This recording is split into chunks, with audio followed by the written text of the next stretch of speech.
So howdy, folks. Welcome to the, goodness, is it September already? The September edition of Cattle Trails Showcase. I'm Ron Wilson, Poet Laureate. Glad to be your host. Today, we're zooming along the Chisholm Trail to Ellsworth, Kansas, site of the upcoming Chisholm Trail Conference, and of course, the important 150th anniversary celebration. The purpose of the Cattle Trails Showcase is to continually highlight the communities, historical elements, museums, and other attractions along the Chisholm and the Western Cattle Trail. Showcase is brought to you by the International Chisholm Trail Association, of which Dennis Katzenmeier is president, Michael Brower is vice president, Nancy Lawrence is secretary, and Mary Lou Rivers is treasurer. And Lonnie Stephen is our showcase chair. Speaking of Dennis, he's been really working hard for his hometown of Ellsworth to host the 2023 Chisholm Trail Conference. And it's great to see other folks from Ellsworth on the call with us today. It's very fitting that Ellsworth would be the host. 2023 marks the 150th anniversary of the Ellsworth Trail, sometimes called the Cox Cutoff, that came from Chisholm Trail and in Indian Territory up to Ellsworth. 150 years ago, the new route was surveyed, and Ellsworth became the new destination for the big cattle drives. Ellsworth launched a celebration last April, and now this will culminate with the annual conference in October. So our own Dennis Katzenmeier, president of ICTA, is going to tell us about plans for the conference and the celebration. So Dennis, take it away. Well, thank you. I've got to get a got it off here. Okay. Thank you. Thank you for inviting me to be a part of Showcase. I get to be a viewer 90% of the time. Sometimes I miss one, but I've always enjoyed them. And I think they're very educational, and I hope that we can share with you a little bit about the Kansas, Ellsworth, Kansas history. And of course, 2023 is the year that the Chisholm Trail and the Ellsworth Cutoff was developed. I'm gonna do a lot of reading here because I can't say it as well as some of these writers can print it. In '73, the new trail was surveyed to Ellsworth by the Kansas Pacific Railroad. The new trail broke off from the old Chisholm Trail at Pond Creek, Indian Territory, turned west, bore a bit to the northwest towards Ellsworth. The new chapter in the saga of the great Texas cattle drives has emerged. We're commemorating this occasion of the new trail and to the American West, and hope to share this history with everyone that's interested. Before I get into the activities, I'm going to read a little blurb here about the Cox Trail, and bear with me. I think it's interesting, and I think we should all kind of get an idea of what it was all about. It was in 1871 when the northern drives started headed for Ellsworth, and the cattle were shipped out of, or being shipping point, Texas cattle. Citizens of Abilene and the surrounding area became more disturbed with the cattle coming through. So the following year in '72, the enemies of the Texas cattle traffic in Abilene prepared a circular notifying the drovers not to return. So in '71, shipped more than 1,900 carloads of cattle out of Ellsworth of longhorn cattle. That's an average of 18 head per carload. 34,000 cattle headed out on the rails that year for firms in Kansas City, Leavenworth, Chicago, and St. Louis. By the end of the season of '71, it was a pretty tough season. We had a lot of rain, a lot of swollen streams, treacherous stampedes along the way, so a lot of problems for the cattle drivers. It was almost as dangerous as buffalo stampedes, and so the heavy rains created grazing problems. Grass matured early, became difficult to digest by the cattle. 3,000 head were put on winter quarters that year, and the winter was just as bad.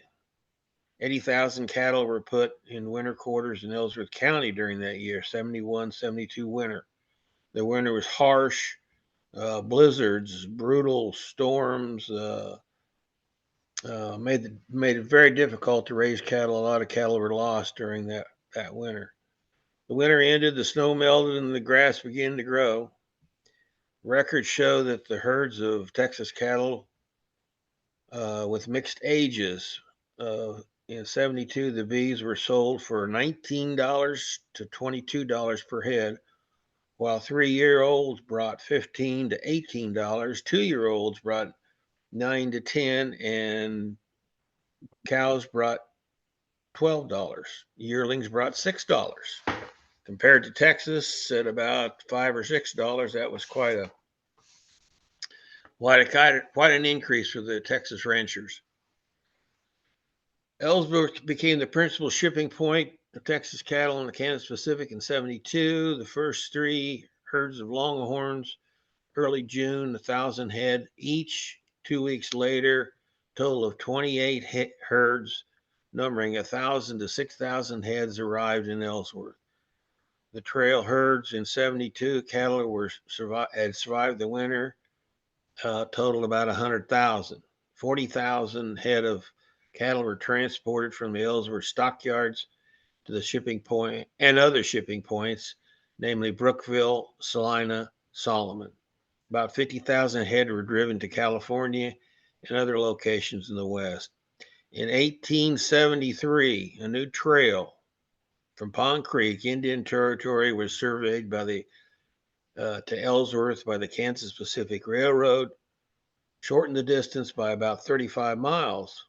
William M. Cox, general livestock agent for the railroad, David Hunter, T.J. Bugbee, Howard Casper, Ben George, made up the survey party. They left Ellsworth on April 16th, completed the survey by May 1 at Pond Creek. They had marked the new trail, and cattle began to move up that Ellsworth Trail. People of Ellsworth and of the Kansas Pacific Railroad made every effort to direct cattle to the trade town. Articles were prepared the Ellsworth Reporter setting the advantages of the new railhead and the Ellsworth market. Drovers were told that Ellsworth had the largest stockyards and shipping pens in the state. The railway facilities necessary to ship cattle. Hotels, accommodations for drovers were at the ultimate. Ellsworth Reporter published a table showing distance, descriptions of the route, streams, crossing, campgrounds, trading posts along the way. Kansas Pacific Railroad issued a pamphlet and a map entitled Guide Map of the Great Texas Cattle Trail from Red River Crossing to the old reliable Kansas Pacific Railroad. Advertising was shipped all through the 3 states of Texas, Oklahoma, and Kansas. Stockyard loading pens loaded up cattle on the west end of it. It was at the west end of Ellsworth on North Main Street. Yards and chutes would supply 200 or about 3,600 head of cattle could be loaded per day.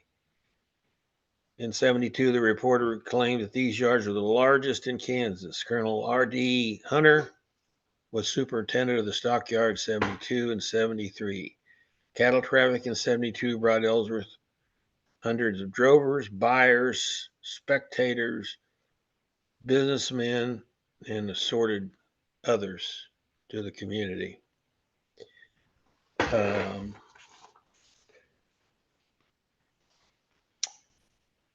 A visitor had this to say about the new market in 72.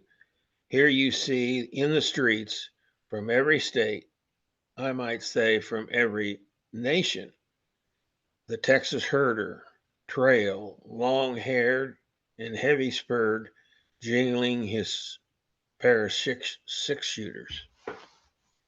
That's kind of a description of what happened as things started developing in 1873.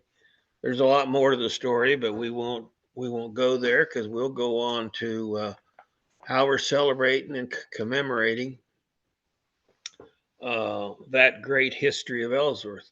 I'm going to ask a few of my partners here to kind of help me out as we go along. First of all, there's our logo that we developed. It's based off of the logo we did in 11 for the 150th anniversary of the Chisholm Trail.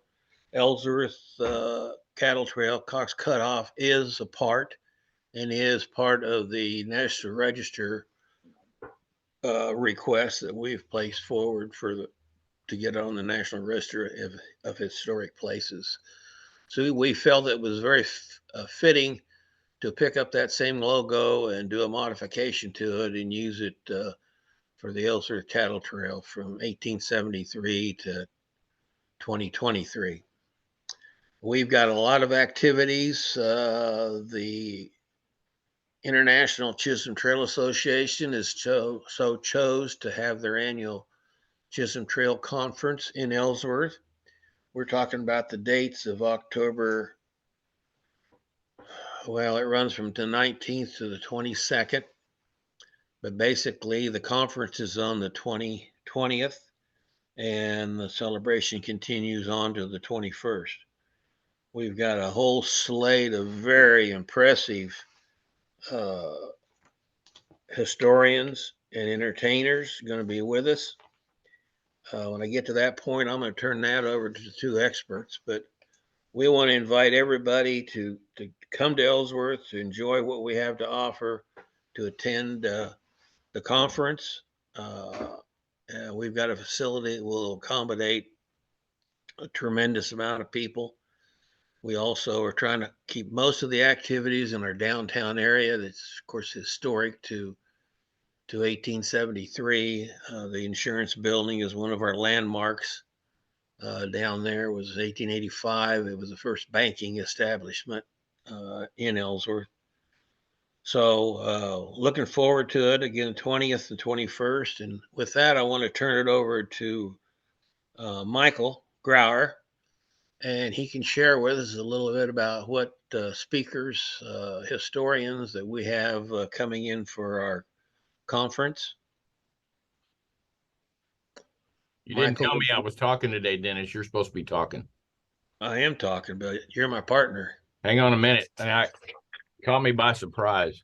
Oh. Hang on a minute. I got to get out. I don't know how to do my screen. I can. It's like I went to K-State or something. Or KU.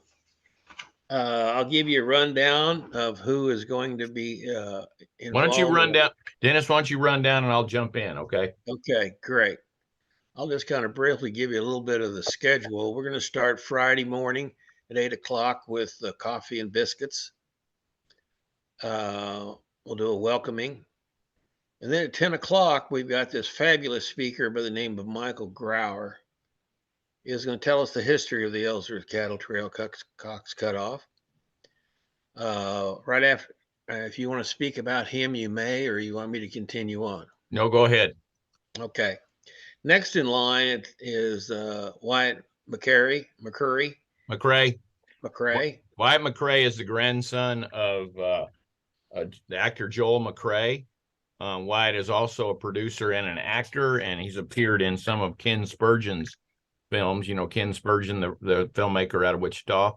So Wyatt is heavily involved with current Westerns and especially documentaries, but he's also a dramatic actor. He's also on the board of the National Cowboy Museum here in Oklahoma City and took the reins from his granddad, because there's always been a McCrae on the museum's board. And he used to be the chairman of the Western Heritage Committee, and he is the incoming president of the board come next year. So Wyatt always shows up for these kinds of events. We had him come to St. Joe, Texas last year for the for the Real Cowboy Symposium they have there every year on the banks of the Red River. So he's deeply involved. He's also a rancher. They still have McCrae ranch lands both in California and also in New Mexico. So he's, as I said, deeply invested and heavily involved in the cattle industry and especially the history of historic trails. Outstanding speaker. I'm going to jump to Ron now, and we'll talk about R.W. Hampton. He's going to be performing Friday night at 7 o'clock. He's also offered to speak on Friday. And he's also, which is very exciting, he's also offered to attend our church service at the old historical church on the campus of Ellsworth Historical Society on Sunday. So he's really become pretty active in this whole event. So Ron, do you want to share with us a little bit about RW? I am so excited that R.W. Hampton is going to be performing in Kansas. R.W. is a winner of 4 different Wrangler Awards from the National Cowboy and Western Heritage Museum.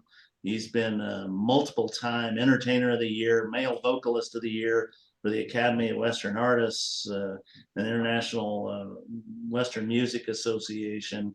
He is the real deal, rancher, outstanding performer, multiple award-winning performer, and he's going to appear at the conference and then do a full-fledged concert on Friday night in downtown Ellsworth. So this is a really exciting opportunity.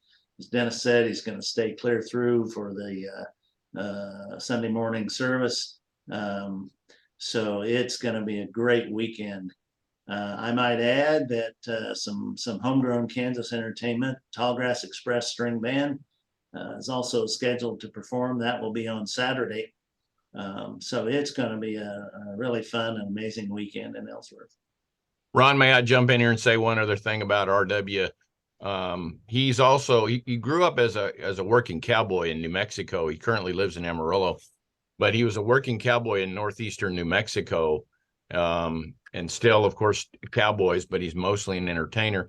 He has also appeared in several Ken Spurgeon films.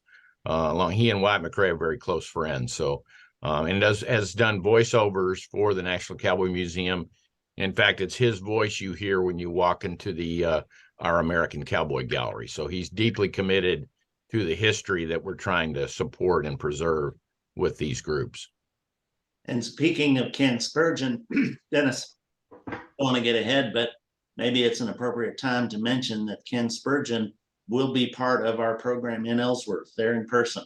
We mentioned a couple of times. Ken Spurgeon, the film producer, produced Contested Plains and the Home on the Range film. Well, they're in the process of filming Sod and Stubble, a full-length movie based on a true story of a Kansas pioneer family that came to central Kansas. And that film has been produced by Ken Spurgeon and features Buck Taylor and R.W. Hampton and Wyatt McCrae and star-studded cast, really. And Ken will be at the conference in Ellsworth to share more about that film. So another terrific opportunity. Yeah, that was next on my list. So you piped right in at the perfect time. And Ken teaches history at Friends University in Wichita. That's also a key thing. So he's obviously deeply invested in Western history. Yeah, at this point too, I want to commend these 2 gentlemen for the efforts they put in to bring this kind of talent into Ellsworth for our conference and our celebration thereafter. Well, you're very kind, Dennis, but I want to tip my hat to the community of Ellsworth. It takes a lot of dollars to bring in this kind of this high level of entertainment. And I really appreciate the community of Ellsworth stepping forward. They committed a significant budget from the bed tax funds that the county has available, and really makes it possible for that to happen. So huge thanks to our hosts in Ellsworth. Well, thank you. Deb Goodrich is another person on our list. I haven't had a chance to visit with her recently, other than the Kansas Cowboy Hall of Fame meeting we had the other day. So I'm not quite sure what her program is about. Ron, She's talking about the associations of the U.S. Army and different Army posts and their involvement in the cattle industry, particularly for protection from depredations. But Deb was state historian for the state of Kansas, based out of Topeka for a number of years, and is now the director of the Fort Wallace Museum, where they just had a successful series of events, and she's now a member of the board of the Kansas Cowboy Hall of Fame. So, she's got serious chops, but her real area of interest in research and publication, because she's a published historian on the Civil War, a native Virginian, I believe, if I'm not mistaken. So be careful what you say about Marsh Robert around her. But in any case, she'll talk about how the U.S. Army was involved on multiple levels, and particularly posts. And at Fort Harker, she'll talk about Fort Harker. She's extraordinarily knowledgeable and an outstanding communicator and a whole lot of fun. So Yeah. You definitely want to be there for Deb's presentation. In addition to the many other hats she wears, she's also the chair of the publicity for the Santa Fe Trail celebration, which is ongoing. So, right.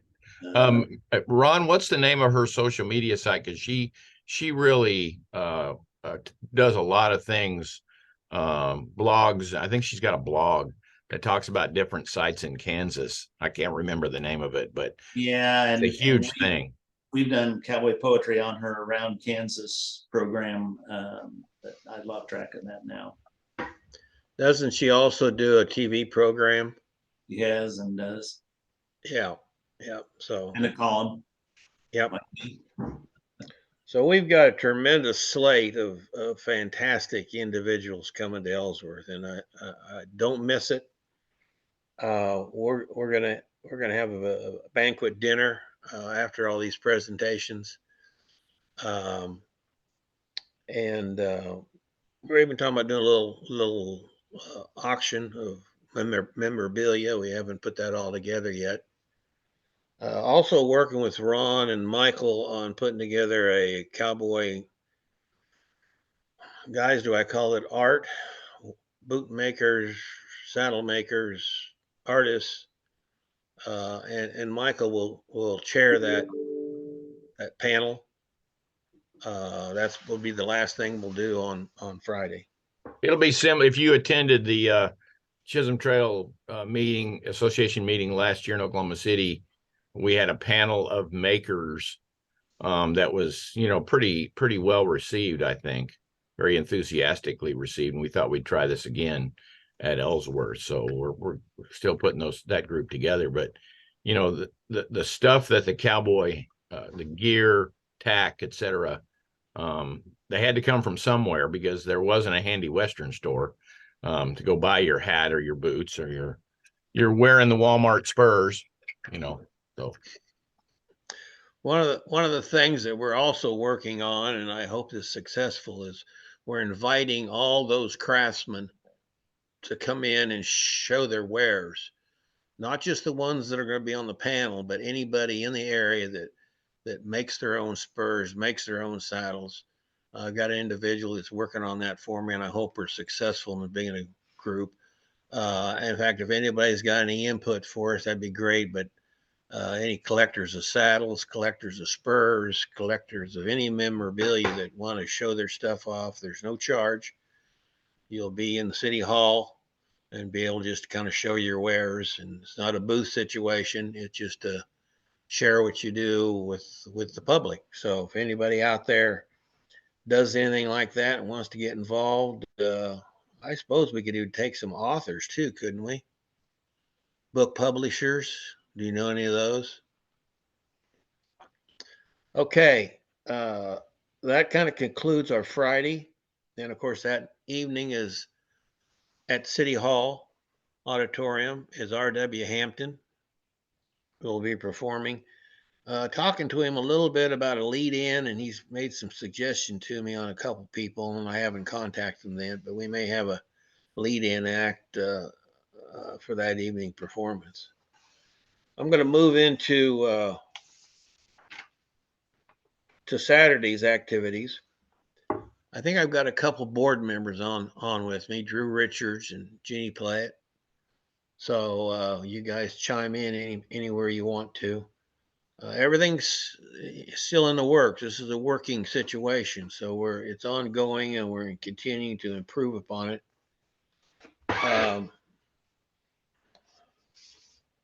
Let me grab the right piece of paper here. We're going to do well. First of all, I want to commend Michael for this. We're going to bring Michael in on Thursday, the 19th. Tell me if that's changed, Michael. And he's going to talk to our schools, probably the 8th grade. We're going to also supply them with a curriculum of the history of the Ellsworth Cattle Trail. I didn't know about the curriculum, but I know I was supposed to show up. Yeah. And Michael's going to come to the schools and visit with them. And I believe, are you going to be a drover or cowboy, Mike? I'll be geared up. Jeannie's been working on that, so I'll have some more details about that as we go along. Okay. So that kind of kicks things off on Thursday. Friday kicks off in the morning. National Drovers Hall of Fame, of course, is one featured items here. It's a work in progress. We're doing the planning to maybe at 11 o'clock have a little open house kind of thing to let people see what we've accomplished and what we need to accomplish. Won't be a big production by any means, just gives you a chance to see what's in progress. Some of the things that are still pending is the cow camp. I'm not getting commitments, but some of those cowboys that do cow camps. Ellsworth Historical Complex, I believe, got some things in the plans. I haven't received those at this point. Dennis, are you on Friday already? Yeah. Okay. Do you mind enlightening the group about the cattle trail swales that are at the Katzenmeier Cattle Company? Oh, yeah. Okay. Good point. One request from the board of directors of the International Chisholm Trail Association was to have a field trip on Thursday. Thank you for reminding me of that. Field trip on Thursday to view on the National Register of Historic Places, spots, whatever they call it. On my ranch, there is a set of petroglyphs, some of the renowned petroglyphs in the Kansas Territory. I have volunteered to make a field trip out there to show all those that attend the conference and friends and foe. I shouldn't say foe. Better not. Yeah. To attend that with us, we'll take a look at those petroglyphs. I'm going to talk to an author that had just published a book to maybe speak about the historic aspects of those petroglyphs.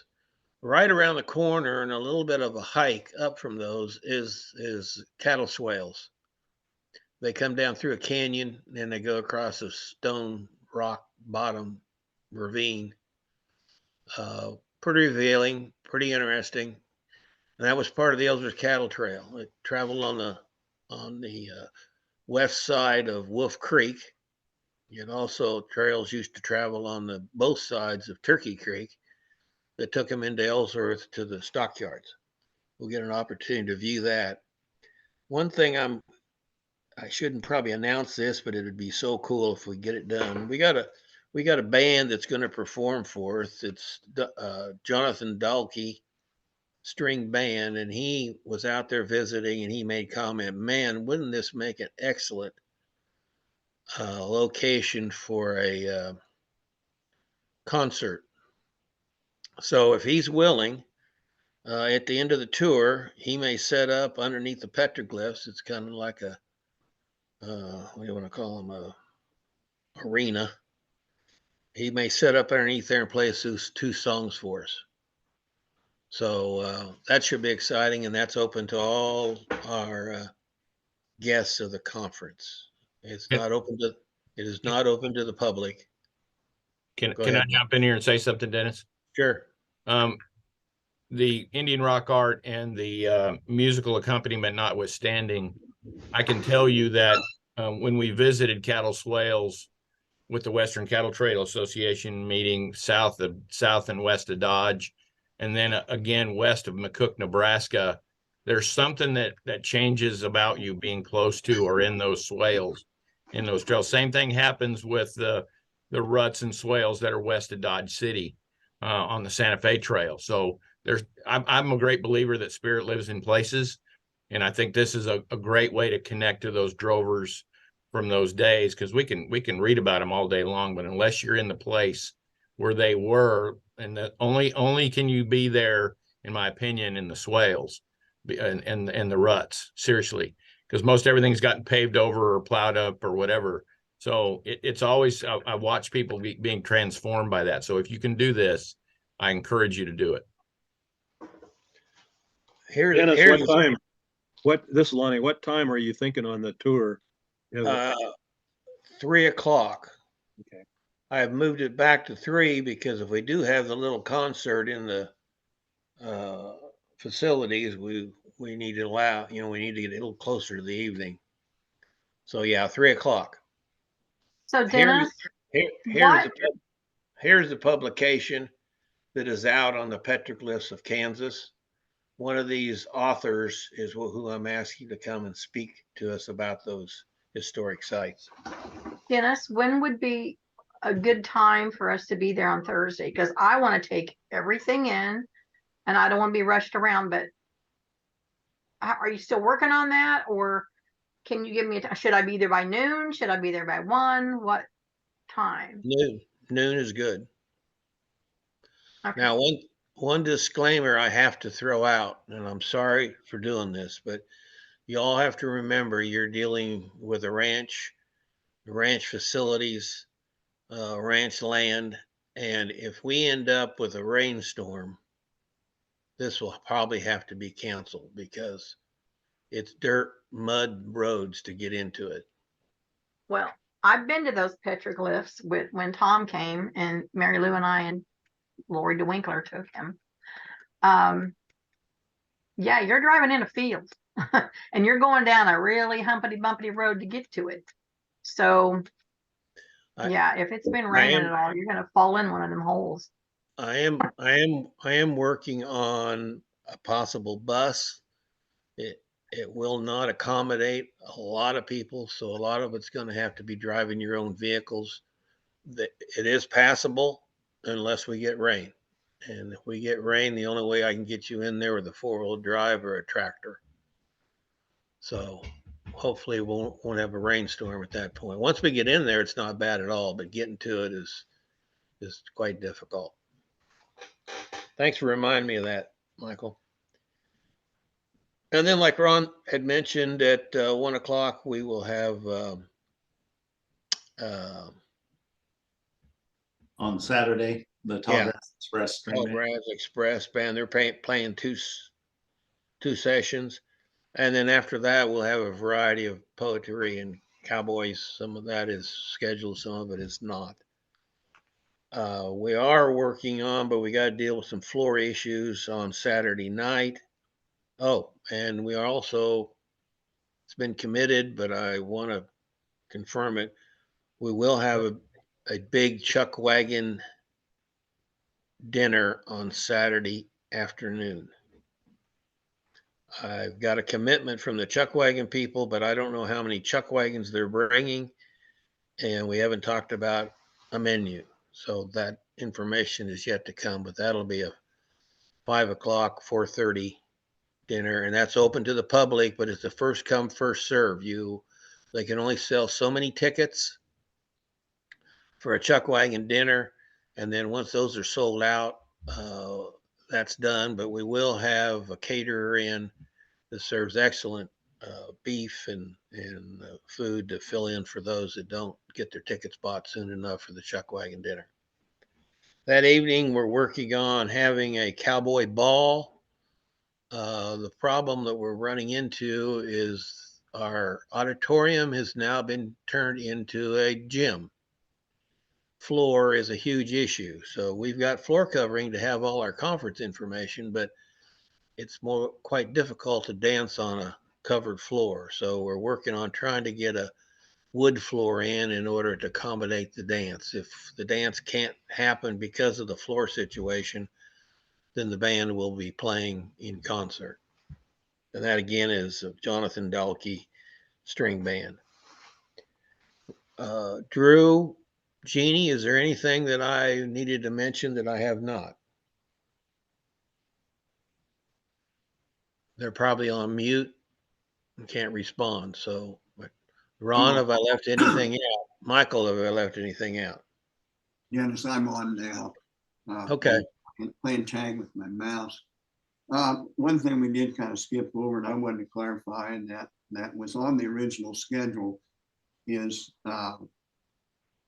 after the field trip. I think the original schedule talks about the deal at your house, and as I've recommended to you, we need to take that off the schedule. I'm working with the insurance company, and more their antennas go up, anything to do with liquor.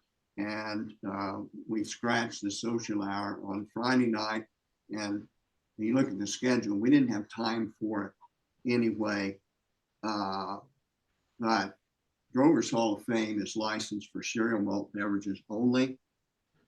And that is in reference to beer garden.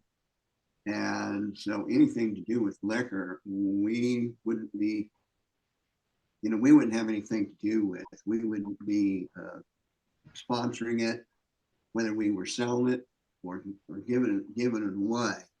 And so, like if Dennis wants to have his deal on there, that needs to come off the Chisholm Trail website, because you never know.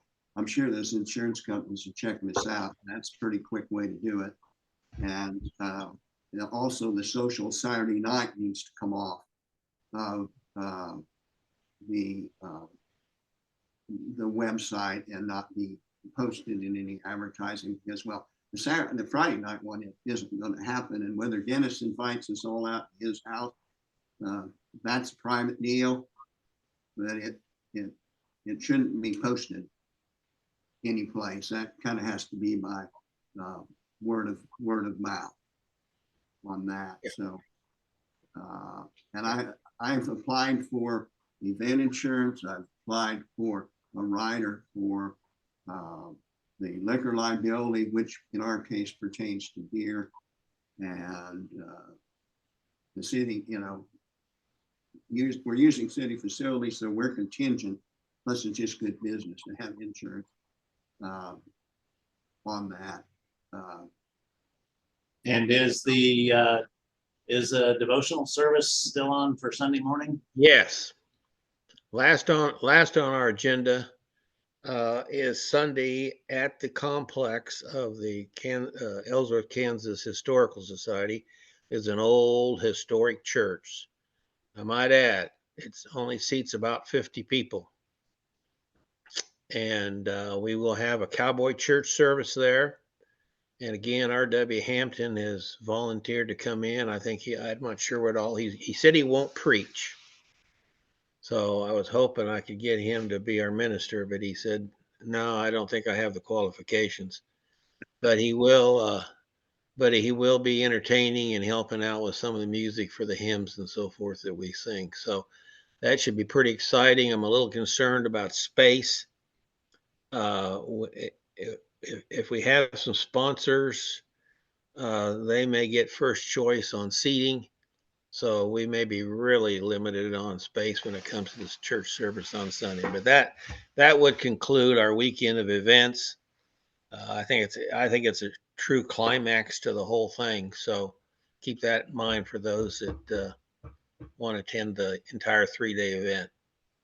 I might I think note that I think that covers everything that I can think of. If you guys got anything else, well, I I'm might sure. note that Jill Keeney was on earlier, and Ken Okla has been a terrific yes, partner in this, and thanks to them, the website should be up and operating. So you can go to, it's in the chat, the link's in the chat, Chisholm Trail, ASSN.com, to find out more info about the trail. And then there's a click on the link to the Chisholm Trail Conference, and it's possible to register online. So very convenient.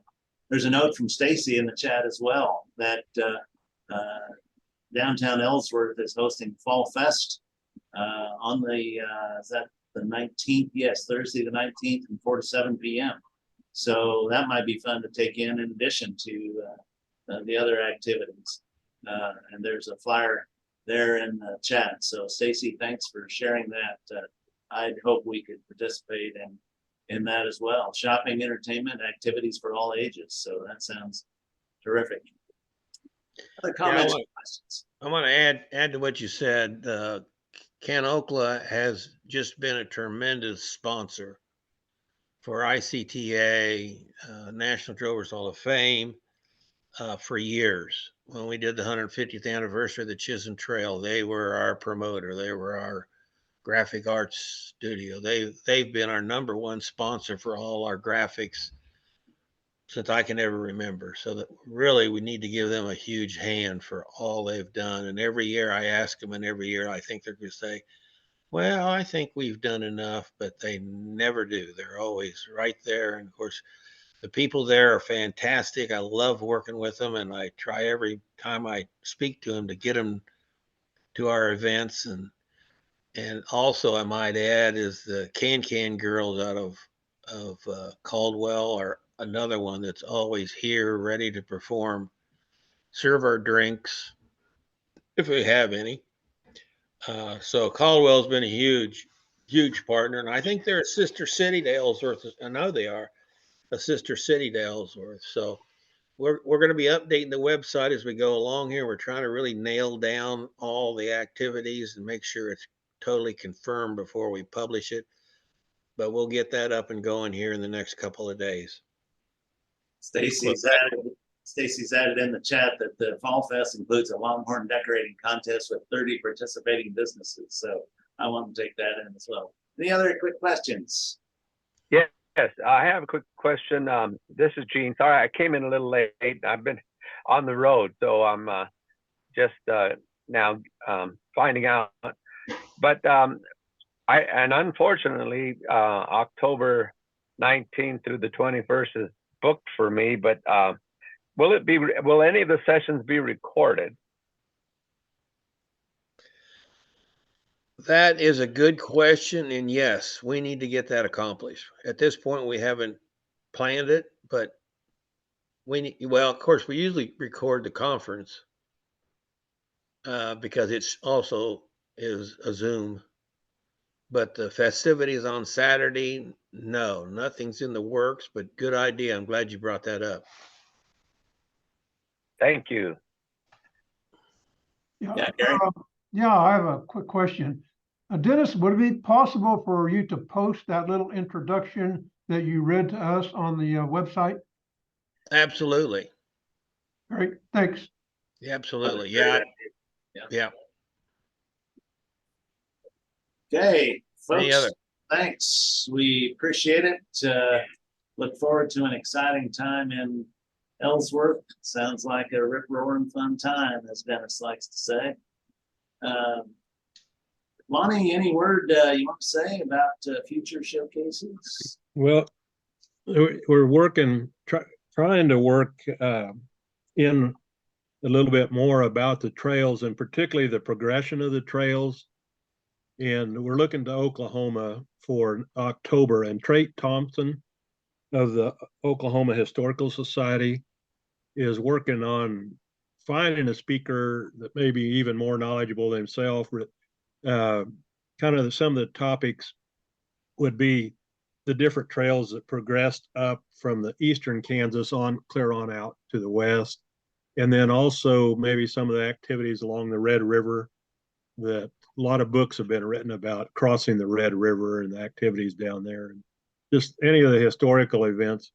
I did a little bit of research about Pond Creek, and I see there was a Sewell Ranch, Sewell, which still, I believe, is in another state, no longer at that location. But I think it's the ranch that there's now is called Pond Creek Ranch. So there's just some of those factors that we hope to bring forward along with what's been presented here today. And then in October, when I'm working on this, in November, Michael had suggested the West Texas Trail Museum, which is in Moorcraft, Wyoming. And Michael, you might tell us a little more, but I think that's kind of a western and northern point of the Western Trail. And we definitely need to find out a little more information for the Western Trail. Yeah, I think we need to remember that the cattle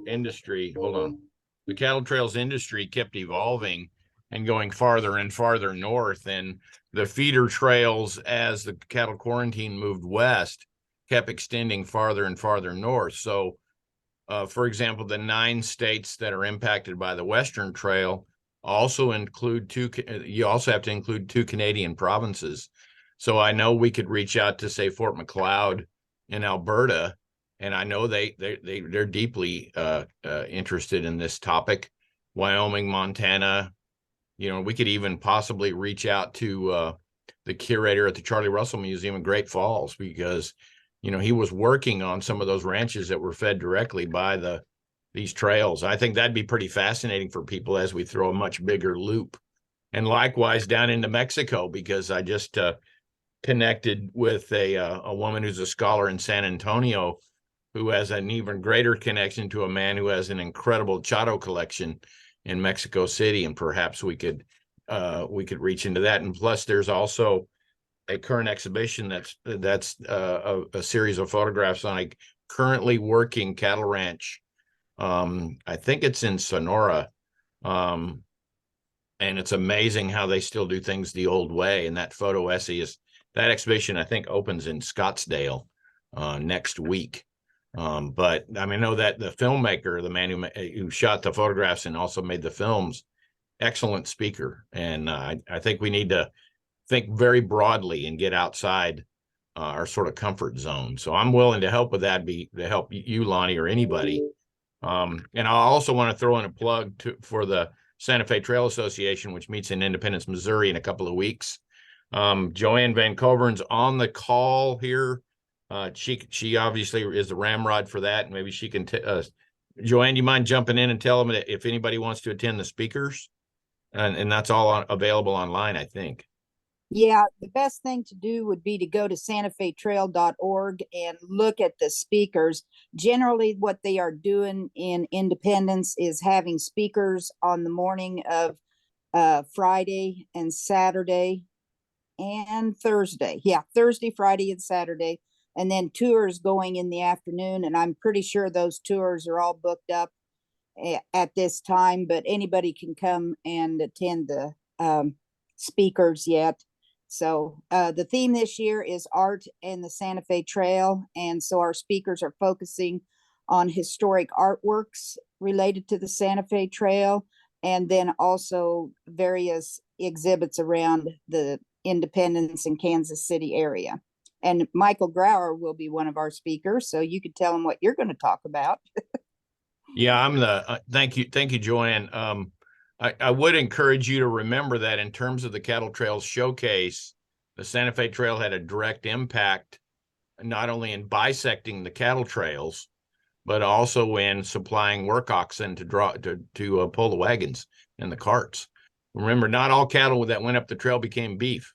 They became stocker cattle, and sometimes they became draft animals. So it's another compelling part of the story. And frankly, I'd love to hear a presentation on the Santa Fe Trail Association. And maybe Joanne would be willing to do that, or help us find someone who could. So yeah, I'm supposed to give the kickoff speech, or its kickoff presentation, on Thursday morning. I don't know what I'm going to talk about. Maybe something. Yeah, we'll figure it out. I think I got 106 slides last time I looked at my presentation. So maybe there's something there you can sink your teeth into. I don't know. I put SantaFeTrail.org in the chat, so you can find more info there. And we look forward to the conference in October and more about the Western Cattle Trail and beyond on future Cattle Trails showcases. For that, it's time to wrap up for today. So to close our program, this is Ron Wilson, Poet Laureate, saying thanks for taking time to join us in this place, and come on back next month for our Cattle Trails showcase. Happy trails, everyone.